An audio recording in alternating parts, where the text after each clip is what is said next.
Babaji Netralaya I హాస్పిటల్స్లో ఇప్పుడు LASIK లేదా పీఆర్కే సర్జరీ ఒక్కో కంటికి కేవలం 7,999 రూపాయలు మాత్రమే. లాసిక్ లేదా పీఆర్కే ఎవాల్యుయేషన్ ఉచితం. సుమన్ టీవీ ప్రేక్షకులకు నమస్కారం. ప్రస్తుతం మనతో పాటు ఉన్నారు ఐకాన్ ఆస్ట్రాలజర్, మంత్రతంత్ర శాస్త్ర నిపుణులు గట్టుపల్లి సురేష్ బాబు గారు. వారితో మాట్లాడదాం. మేషరాశి వారి గురించి డిసెంబర్ 11 వరకు తెలుసుకుందాం. ఎందుకు డిసెంబర్ 11 అంటున్నా అంటే శని వక్రగతి అప్పటిదాకా ఉంది కాబట్టి. సో ఇందులోనే మనకి శ్రావణ మాసం వస్తుంది, అలాగే భాద్రపద మాసం, ఇలా రకరకాలుగా మంచి శుభదినాలు, పర్వదినాలు చాలా వస్తున్నాయి. ఏ విధంగా యూటిలైజ్ చేసుకోవచ్చు? గురువు గారులందరూ కూడా మనకి రాశి వివరణ తెలియజేస్తూ వస్తున్నారు. బట్ మనకి ఎక్కడా మ్యాచ్ అవ్వట్లేదు, మనం ఎందుకు ముందడుగు వేయట్లేదని చాలా మంది రకరకాలుగా ఆలోచిస్తారు కదా.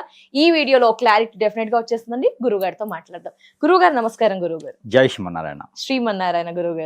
గురువు గారు మేష రాశి వారి గురించి తెలుసుకుందాం. గురుగారు, మొదటిగా మన వాళ్ళందరూ కూడా సుమన్ టీవీ ద్వారా వారి రాశి వివరణ తెలియజేస్తూ వస్తున్నాము. ఇందులో కొందరు కింద కమెంట్స్ ఎక్కువగా పెడుతున్నారు, మాకు ఎక్కడా మ్యాచ్ అవ్వట్లేదు.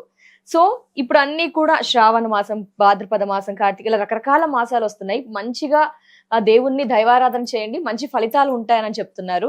సో మేమంతా కూడా యూటిలైజ్ చేసుకుందాం అనుకుంటున్నారు. ఒక్కసారి మీరు రాశి వివరణ చెప్పండి, ఏంటి వారికి ఎలా ఉంది అప్ టు డిసెంబర్ 11 వరకు ఏంటి గురువారు? ఒకసారి మాట్లాడదాం దీని గురించి.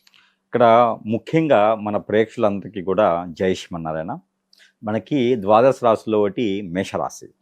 ఈ మేషరాశి వారికి ఏమిటంటే కనుక వీరికి అతి ఉత్సాహమైనటువంటి విశేషణ, అంటే ఎవరైనా పొగిడారనుకోండి ఏమైనా చేసేస్తానంత ధైర్యం వచ్చేస్తారనమాట. అంటే వీరి ఇంట్లోనే కూర్చొని ఉంటారు అనుకోండి, నిస్సహాయంగా అలా ఉండిపోతూ ఉంటారు. అలా కాకుండా నీకేంటమ్మా, అని చదువు లేకపోయినా, సంధి లేకపోయినా, ఇబ్బంది లేకపోయినా, డబ్బు లేకపోయినా సాధించుకోగలదు, సంపాదించుకుంటావు అనగానే ఆ ఒక ఉత్సాహం, ఉల్లాసము, మోటివేషన్ ఎలా ఉంటుందంటే వీళ్ళల్లోనూ ఏం సహాయం చేయకపోయినా పర్లా, వెనక నేనున్నానులే, నేను చూసుకోపో అంటే జాలిక ఎక్కడ దాకానే వెళ్తారు. ఎవరితోనో ఫైట్ చేయగలరు. సింహంతో, పులితో కూడా ఫైట్ చేయగలుగుతారు వీళ్ళు. అంత గొప్ప వ్యక్తులుగా ఉంటారు అనమాట. అంటే వీరు ఎప్పుడు కూడా మనసులో ఏదో ఒకటి పెట్టుకొని బయట ఒకటి చేసే వ్యక్తులు కాదనమాట. వీరి దగ్గర ఏమైనా ఉందంటే ఇట్టే సహాయం చేసేస్తూ ఉంటారు. కాకపోతే ఏంటంటే కొంచెం మూర్ఖంగాను, కొంచెం కోపిస్ట్గా కనిపిస్తుంటారు, కానీ మంచి వ్యక్తులు.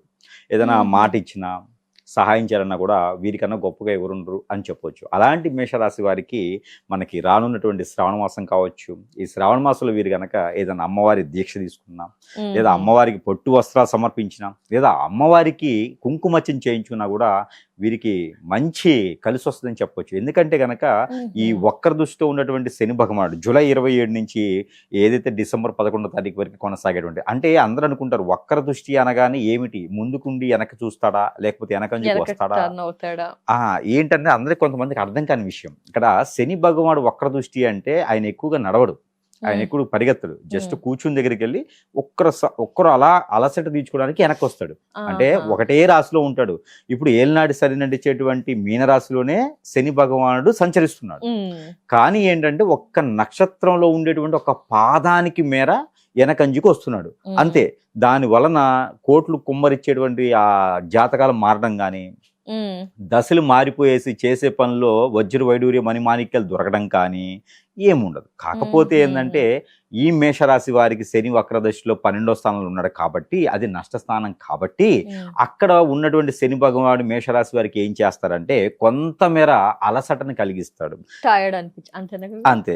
అలానే ఇంకోటి ఏంటంటే ఏదైనా చేసే పని ముందుకు వెళ్లకుండా 1కి 2-3 సార్లు చేసేందుకు ప్రయత్నం. దానికి కూడా ఎందుకు అంటే కనుక మనలో ఎంత ఓర్పు ఉంది. రేపటి రోజున నేను ఒక 10 కోట్లు డబ్బులు ఇస్తాను, ఈయనకి హార్ట్ అటాక్ వస్తుందో, లేకపోతే ఆ డబ్బులు తట్టుకోలేక తీసుకుపోయే పబ్బులకో, రెస్టారెంట్స్కో, బ్యాంకాంగ్ వెళ్తాడని భయంతో శని భగవానుడు ఏం చేస్తాడంటే వీళ్ళకి చైతన్యాన్ని ఇస్తాడు. ఒక 4 రోజులు డబ్బులు లేకపోతే వీరు ఏం చేస్తారు అని గమనించిన తర్వాత ఆ డబ్బు వాల్యూ తెలిసేలా చేసి అప్పుడు ఇస్తాడు.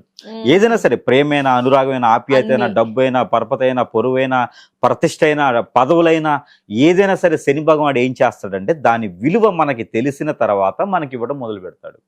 అప్పుడు మనకేంది, గౌరవప్రదంగాను ఆ విలువ తెలిసిన తర్వాత వాటిని మనం దేవతలా కాపాడుకుంటాం కదా. ఇప్పుడు భారీ విలువ తెలియకుండా ఉంటే రోజు కొట్టుకోవడమే ఉంటుంది. భారీ విలువ తెలిస్తే కొట్టుకునేది ఎక్కడ ఉండేది. అందుకోసమే ఒక్కొక్కళ్ళకి పెళ్లిళ్ళు ఆలస్యంగా అవుతూ ఉంటాయి. అందుకోసమే జీవితంలో ఒక్కొక్కసారి ఎదగడానికి కొంచెం ఆలస్యం అవుతూ ఉంటది. ఒక్కొక్కరు ఎడం చేతి డబ్బులు ఇలా ఇసిరేస్తారు, తీసుకోపోవా మాకు దగ్గర చాలా ఉంది అని. చివరికి ఏముండదు తినడానికి. అంటే విలువ లేని తత్వం అనమాట. మా పెద్దోళ్ళు పూర్వీకులు ఆస్తులు ఇచ్చారు, ఒక 500 ఎకరాలు పొలం ఇచ్చేసారు, ఏకచక్కతో ఉంది, మేము మామిడి పళ్ళు పండిస్తాము, ఆ నెలకు వచ్చేటప్పటికి మా నాన్నగారు లెక్కేసడం ఒక మిషన్ తెచ్చుకుంటారు, డబ్బులు మాకేంటి అనుకుంటారు అన్నమాట. రేపటి రోజున వీళ్ళకి ఆ డబ్బు విలువ తెలియకపోతే వీళ్ళ కింద తరం ఇంకేం ఉండదు. అవును గురుగారు. కాబట్టే వీళ్ళకి శని భగవానుడు చైతన్యాన్ని ఇస్తాడు. ఓహో. మరొక విషయం ఏంటంటే ఏంటి ఈ గురు? మేషరాశి వారికి ముఖ్యంగా 12వ స్థానంలో ఉన్నాడు కాబట్టి ఎక్కడైతే నష్టపోతారో తొందరపాటు నిర్ణయం తీసుకోవద్దు అని కూడా చెప్తాడు. ఓకే, హెచ్చరిక లాగా. ఎవరితోనైనా మాట్లాడేటప్పుడు కానీ, మ్మ్. చేసేటప్పుడు కానీ, చెందేటప్పుడు కానీ, దగ్గరయ్యేటప్పుడు కానీ, పార్ట్నర్షిప్ వ్యాపారాల్లో కూడా శని భగవానుడు మంచి దృష్టితో ఉండాలని చూస్తాడు. మరొకటి ఏంటంటే కనుక మనకి బుధుడు శుక్రుడు కూడా మారుతూ ఉన్నారు కాబట్టి ఈ 2-3 మాసాల్లో, ఇప్పుడు ఆగస్టు మాసంలో మారుతున్నారు, తర్వాత బుధుడు మారుతాడు సెప్టెంబర్ మాసంలో. ఈ మారే తరుణంలో మేషరాశి వారికి ఒక రకమైనటువంటి వనరు, ఒక రకమైనటువంటి అవకాశం కూడా వచ్చేటువంటిదిగా కనిపిస్తుంది కాబట్టి ఆ విధంగా కూడా ముందుకు వేయొచ్చు. ఏది ఏమైనప్పటికీ శని వక్రగతి కానీ, శ్రావణ భాద్రపద మాసాల్లో కానీ, వీరు భాద్రపద మాసంలో అయితే కనుక కొంతమేర ఒక మోస్తారు. అంటే ఈ భాద్రపద మాసంలో ఒక వారం రోజుల పాటు, చివరాఖరి వచ్చేటప్పుడు వారం రోజుల పాటు కూడా వీరికి ఏదైనా చిన్నపాటి గండాలు కానీ, ఆరోగ్యం కూడా కొంచెం క్షీణించేలా ఉంది కాబట్టి కొంతమేర జాగ్రత్తగా వహించుకుంటూ తినేటువంటి ఫుడ్లో మస్టర్డ్ ఆయిల్ని వాడుకుంటూ ఉంటే కనుక ఆ మేర ఇబ్బంది అనేది లేకుండా ఉంటుంది. ఇకపోతే మేషరాశి వారికి ముఖ్యంగా మనం గ్రహించుకోవాల్సింది ఏంటంటే కనుక ఈ మాసాల్లో చేసేటువంటి పూజలు, యజ్ఞాలు, యాగాలు, హోమాలు, దానాలు, ధర్మాలు ఇవన్నీ కూడా చేసినా చేయకపోయినా ఒకవేళ ఎప్పటి నుంచో చేస్తుండి కూడా విరక్తి కూడా వచ్చింది ఒక్కొక్కళ్ళకి. ఎన్ని చేసామండి, అసలు మాకేం మంచి జరగట్లేదు, ఇంటి నిందా దరిద్రమే అని అనుకుంటూ ఉంటారు, మాకేం మ్యాచ్ అవ్వట్లేదు, అసలు దేవుడు లేరు అని కూడా అంటారు కొందరు. దేవుడు నిజంగానే లేడు. కొన్ని రాసుల వారికి అదే. కొంతమందికి దేవుడు నిజంగా అవునా లేడు. గురు? అంటే ఇప్పుడు మేషరాశి మనం- వరకు ఉన్నారా లేదా గురుగారు? అంటే అలా కదండి, ఇప్పుడు మనం దేవుడు అని మనం నమ్మాలి కదా, నమ్మితేనే కదా ఏదైనా దేవుడు అనేది. నమ్మకం లేనప్పుడు ఎవరు లేనట్టే కదా. నేనైతే చూడలేదు, నాకైతే కనపడలేదండి. నేను ఒక రూపకల్పనలోనో, ఆలయాల్లోనో, ఇంట్లో దేవుడి మందులోనో తప్పితే నాకు డైరెక్ట్ గా అయితే దేవుడు ప్రత్యక్షం అయితే అవ్వడండి. అంత గొప్ప గురువునని కావచ్చేమో కానీ దేవుడు ప్రత్యక్షం అయ్యేంత గురువునైతే కాదు, అంత లేదు. ఇది కావాలంటే నాకు దెయ్యాలు, భూతాలు, పిచాచులు అయితే కనిపిస్తాయి. కనిపిస్తా ఉంటాయి కానీ దేవుడైతే నాకు ఇప్పటివరకు కనిపించలేదు. దేవుడు అనుగ్రహం ఉంటుంది నాకు. ఆ విధంగా ఏమైనా మేషరాశి వారు ఫలితాలని పొందవచ్చు అంటారా గురువు గారు? ఖచ్చితంగా అండి. ఎందుకంటే చాలా మంది అంటుంటారు మాకేం మ్యాచ్ అవ్వట్లేదు, మేమేం తప్పు చేస్తున్నాం, నిత్య దీపారాధన చేస్తున్నాం, గుడ్లు గోపురాలు తిరుగుతున్నాము, మేషరాశిలో ఇలా సఫర్ అయ్యే వారి సంఖ్య ఉందని చెప్పుకోవచ్చు. వారికి ఏంటి గురుగారు మార్గం? ఖచ్చితంగా అండి. మీరు ఒకటి చెప్పా చూసారా, గుళ్ళు గోపురాలని తిరుగుతున్నారు కానీ దేనికోసం? దేవుడా నాకు ఇది కావాలనే కానీ, దేవుడా ఏం కావాలో నువ్వే చూసుకొని తిరగట్లే ఎవరు. ఇక్కడ ఒకటి ఉండిద్దండి, మనము దేవుడి గుడిలోకి వెళ్ళేది దేవుడా నాకు ఏం కావాలో నువ్వే చూసుకో, నాకు ఇబ్బంది లేకుండా అని కోరుకుంటే అయిపోతుంది. కానీ అలా కాదు, నాకు కలెక్టర్ పదవి కావాల్సిందే, మీరు ఏమైనా చేయండి, మీకు ఎంత కావాలంటే లంచం అంత ఇస్తా దేవుడికి. లేకపోతే నాకు ఎమ్మెల్యే పదవి కావాల్సిందే, మీకు ఏం కావాలో చెప్పండి నేను ఇచ్చేస్తా, వచ్చిన దాంట్లో దశమ భాగం ఇస్తా అవసరం అయితే. ఇప్పుడు అదే కదా మండుస్తుంది, దశమ భాగం ఇస్తాను. ఇవ్వకపోతే మళ్ళీ శిక్ష అర్హులు అవుతారు వీళ్ళు. అలాగా ఉంది కాబట్టి మనకి ఇంకా ఆ నిస్సహాయంగా ఉన్నాం. దేవుడు ఇంకా ఇవ్వలేదని ఎదురు చూస్తూ ఉన్నాం అనమాట.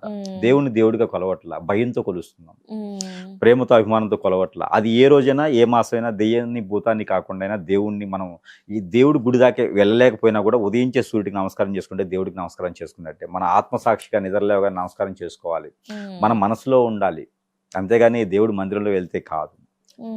ప్రేమ కొద్ది కాదు, అభిమానం కొద్ది కాదు, భక్తి కొద్ది వెళ్ళాలి, భయం కొద్ది కాదు. భక్తి కొద్ది దేవుడి మందిరానికి వెళ్తే అనుకున్న పనులు అవుతూ ఉంటాయి. ఇకపోతే మనకి ఈ శ్రావణ భాద్రపదాలే కాకుండా వక్ర దృష్టితో ఉన్నటువంటి శని భగవానుడి సృష్టి కూడా, అలానే శుక్రుడు భగవానుడు కావచ్చు, బుధుడు కావచ్చు, వీరందరూ కూడా మారేయడం తరుణం ఉంది కాబట్టి ఈ మేషరాశి వారికి నరదిష్టి, నరఘోష కొంచెం ఎక్కువగానే కనబడుతున్నాయి కాబట్టి వీరు అనుకున్న పనులు ముందుకెళ్లాలంటే ముందు ధైర్యంగా ఉండాలి. ఆ ధైర్యంతో పాటు భక్తి ఉండాలి, భక్తితో పాటు ప్రేమ ఉండాలి, ప్రేమతో పాటు అనురాగం ఉండాలి. ఇవి ఉంటేనే మనకి అనుకుని ముందుకు వెళ్తూ ఉంటాయి. మనకి ఆ శని భగవానుడు మంచి చేసే తరుణంలో మనకి ఒకరి దృష్టిలో ఉండాలి తప్పితే మన మీదకి ఎటువంటి వెలిగేషన్స్ కానీ, కోటి వాహనాలు కానీ ఎటువంటి మనం కావాలని వెళ్ళి దూచుకొని తప్పితే, లేకపోతే ఎటువంటి సందర్భంలో కూడా అలాంటివి ఏమి ఉండవు. దాంతోపాటు వీరికి బాగా కలిసి రావాలనుకుంటే కనుక తిథి, వార, నక్షత్రం ఏమీ అవసరం లేదు. ఎక్కడైనా అమ్మవారి దగ్గరికి వెళ్ళి ఆలయం ఓపెన్ ఉంటే చాలు, అమ్మవారి దగ్గరికి వెళ్ళి కుంకుమ చేయించుకొని ఆ కుంకుమని మనం నుదుటిని పెట్టుకుంటే సరిపోతుంది.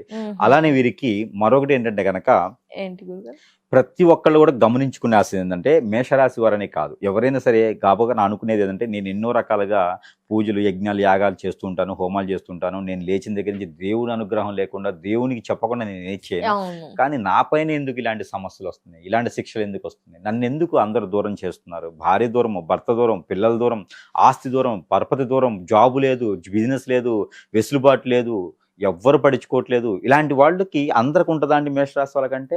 ఉండదు. కొందరికి కొన్ని కోట్ల మంది మేషరాశి వాళ్ళు ఉంటారు, కానీ ఎక్కడో ఒకరికి మాత్రమే ఇలాంటి సమస్యలు వస్తాయి. ఎందుకంటే మంచితనం ఎక్కువైనా అలాంటి సమస్యలు వస్తూ ఉంటాయి. కాబట్టి వారి పైన ఏదైనా నెగిటివిటీ జరిగిందా గ్రహించుకోవాలి. ఏ విధంగా ఏమైనా గుర్తులు ఇండికేషన్స్ ఉంటాయి గురుగారు?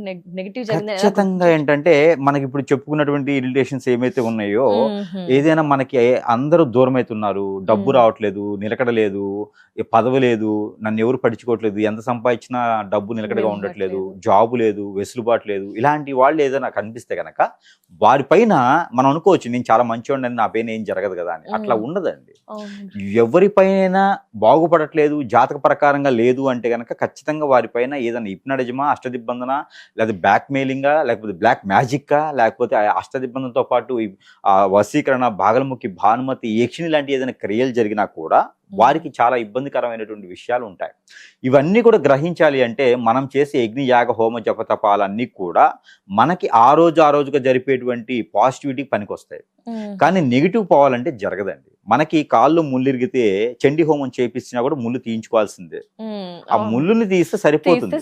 చండీ హోమం చేస్తే పుణ్యం వస్తుందేమో తెలియదు, కానీ ఈ ముళ్ళు తీయాలంటే మాత్రం చండీ హోమం అవసరం లేదు, ముళ్ళు తీసేస్తే చాలు. అలాగా గ్రహించుకుంటే మనం ఏంటంటే మంత్రతంత్ర జ్యోతిష్యం ఇక్కడ ఏమవుద్ది అంటే గనక జాతకాన్ని పరిశీలన చేస్తాం. ఆ జాతకంలో గనక ఏదైనా లోపాలున్నా వాటికి పరిశీలన ప్రకారంగా దానాలు గాని, యజ్ఞాలు గాని, ఏకాలు గాని ఉంటే చెప్తాం, పరిహారాలు ఉంటాయి. ఆ రెమెడీస్ కాదు అంటే వారిపైన నిజంగానే ఏదో జరిగి ఉండి పాత లవర్లు చేయటమా, బాయ్ ఫ్రెండ్స్ చేయటమా, లేకపోతే వీళ్ళు ఎదగకూడదు అని చెప్పేసి బంధుమిత్రులను చేయించడమా. మేషరాశి వారికి అయితే బంధుమిత్రులని చేస్తారు. అవునా గురుగారు? మేషరాశి వారికి ఇక ఏదైనా చేయించుండేది కూడా వాటి వలన చాలా సమస్యలు కొట్టుమిట్లాడుతుంటాయి అన్నమాట. అలాంటివి అట్లా ఉంటే మనం పుట్టింది దేనికంటే ఏదో సాధించడానికి, ఆ సాధించేది లేకుండా ఉంటే కనుక దెయ్యాలే భూతాలే ఇంకోలా పడుతూ ఉంటాం మనం. కాబట్టి ఎందుకోసం మనం భూమి మీదకి వచ్చామో అది నిర్వర్తించుకొని వెళ్ళాలి. కాబట్టి మన మీద ఎలాంటి చెడు క్రియలు జరిగినా కూడా మన కింద తరాలు మనల్ని నమ్ముకుని వాళ్ళు అందరూ ఇబ్బంది పడుతూ ఉంటారు. అలాంటిది ఏమైనా ఉందేమో చెక్ చేయించుకోవాలి. మందు పెట్టారా, మరుల మందు ఉందా, ఏ మాత్రం నెగిటివ్స్ మన బాడీలో కానీ మన బాడీ పైన కానీ ఉంటే అది జాతక ప్రకారంగా ఉండవు. ఇక పరిస్థితులన్నీ మారిపోయి ఉంటాయి. కాబట్టి అలాగే ఏమైనా ఉంటే కూడా సంప్రదించవచ్చు. మరొక విషయం ఏంటంటే సురేష్ బాబు గారి దగ్గర ఒక మంచి గొప్ప విశేషం ఏంటంటే ఎక్కడ విదేశాల్లో ఉన్నటువంటి క్లయింట్స్, కస్టమర్స్, నా అభిమానులు ఉంటే కనుక వారు నా దగ్గరికి రాలేని తరుణంలో స్క్రీన్ మీద కనిపించే నెంబర్కైనా ఫోన్ చేసి వారు ఒక గ్లాసు వాటర్ పక్కన పెట్టుకొని ఫోన్ చేస్తే కూడా ఫోన్ ద్వారా కూడా మంత్రం చేసి వారికి క్యూర్ చేసేటువంటి పద్ధతి ఉంటుంది. మరొక విషయం, అలానే మన దగ్గర ఎన్నో రకాలైనటువంటి వస్తువులు ఉంటాయి, అవి మంత్రోచ్చారణ చేసి ఉంటాయి. ఇప్పుడు మీరు గమనించండి, మామూలుగా అయితే మంచినీరు, తీర్థం అంటే శంఖలో పోస్తే తీర్థం.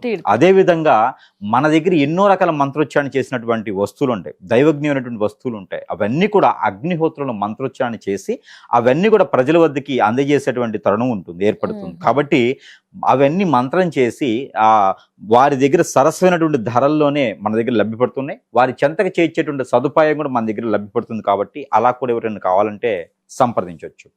ఏదైనా సరే ఒకటి ప్రతి ఒక్కరు గ్రహించుకోవాల్సింది ఏమిటంటే, మేషరాశి వారు ముఖ్యంగా గ్రహించుకోవాల్సింది ఏమిటంటే, మనం ఏ పని చేసినా వెనక్కి వస్తుంది, ముందుకు వెళ్ళట్లేదు, అలానే ఆరోగ్యం బాగా ఉండట్లేదు, ఆర్థికంగా స్థిరంగా లేదు, ఎంత వయసు వచ్చినా సరే ఒక ఇల్లు లేదు, గూడు లేదు, ఎదుటి వాళ్ళు చూసి నవ్వుతున్నారు. మరి ఎప్పుడు దీనికి పరిష్కార మార్గం అంటే చివరిగా సురేష్ గారి దగ్గర రావటమే. ప్రపంచంలో ఉన్న గురులందరికి వెళ్తే ఆరిపోతాం, ఏం లేదు, ఇక వెళ్ళాలి, వెళ్తే కానీ తెలుస్తుంది మనకి. ఆ తర్వాత సురేష్ గారి దగ్గర చివరిగా వస్తే ప్రపంచంలో ఉన్న ఆలయాలు అయిన తర్వాత కాశీ, ప్రపంచంలో ఉన్న గురువుల తర్వాత సురేష్ గారు వస్తే వారికి చివరిగా పరిష్కారమే ఉంటుంది. వేరే మార్గం అయితే ఇంకా ఎక్కడ అవకాశం లేదు. వారికి డబ్బులు ఉన్నా లేకపోయినా సురేష్ గారు సంప్రదిస్తే ఏదైనా మాట విన్నా, వీడియోలు చూసినా, లేకపోతే మన పేరు 11 సార్లు చదువుకుని వాటర్ తాగినా వాళ్ళకి నా ఫోన్ కనిపించకపోయినా కనిపించినా నా ఫోన్ నెంబర్ లేదన్నా 11 సార్లు నా పేరు తలుచుకొని వాటర్ తాగిన కూడా వాళ్ళకు రిలాక్సేషన్ ఉంటుంది. వాళ్ళ మీదకి ఒక 100 మంది శత్రువులు వచ్చినా కూడా అక్కడ దాకా వచ్చి వెళ్ళిపోతూ ఉంటారు. ఇది మాత్రం ప్రజలకు నేను ఇచ్చేటువంటి వరమే. ఎలాంటి సమస్యలకైనా పరిష్కార మార్గాలు ఖచ్చితంగా సురేష్ బాబు గారి దగ్గర ఉంటాయి. ఫైనల్ గా రావాల్సిందే ఖచ్చితంగా గురువు గారు. తప్పకుండా గురువు గారు చాలా మంచి ఇన్ఫర్మేషన్ మాకు మా వ్యూయర్స్ కి తెలియజేశారు. ధన్యవాదాలు గురువు గారు. నమస్కారం.